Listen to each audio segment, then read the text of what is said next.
अरे साधा तर नीट करू दे. राहू दे ग, चालतंय एखाद दिवस. आदित्य, आईला खूप बरं वाटलं आपण दोघे आलो म्हणून.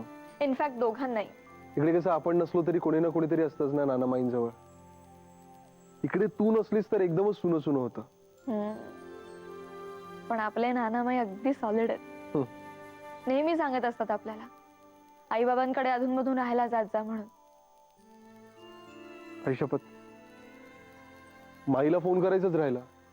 म्हणजे आमचे एकदम आले होते त्यानंतर केलाच नाहीस तू?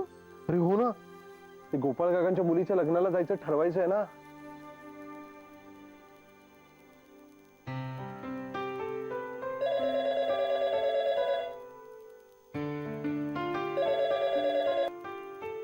हॅलो.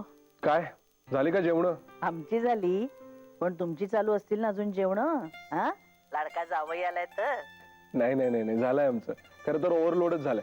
दुधी हलवा केला होता आणि एकदम मस्त झाला होता. अरे वा, छान छान. ते बरं ऐक ना माई, ते काय ठरलं गोपाळ काकांच्या लग्नाचं? गोपाळ काकांचं लग्न नाहीये रे, त्यांच्या मुलीचं लग्न आहे. तेच ते नाही, जणू काही येणारच आहे. 50 प्रश्न विचारत बसू नकोस. माई, तुला माझं उत्तर माहितीये ना. मी गृहीत धरलंय. बरं मग कोण कोण येतंय? सॉरी, आय मीन कोण कोण जात आहे? कुणालाच जमत नाही यायला. नाही, कारण मुलांच्या काहीतरी त्या ओरल बिरल आहेत म्हणे आता, त्यामुळे विजया नाही येऊ शकणार आहे, अर्जू पण नाही येऊ शकणार. अमितची अरे आत्ताच सुट्टी झाली ना, त्याला कशी लगेच सुट्टी मिळेल म्हणून तो नाही येणार. सतीश ताई म्हणे काहीतरी काम आहे. शेवटी काय, आम्हीच दोघं होत एकमेकांना. दोघं जाऊ आम्ही, बुड्ढा बुड्ढी. बुड्ढी? ए मेरी जोहर जबी, तुझे मालूम नहीं तू अभी तक है हसी और मैं पुरे पुरे पुरे पुरे.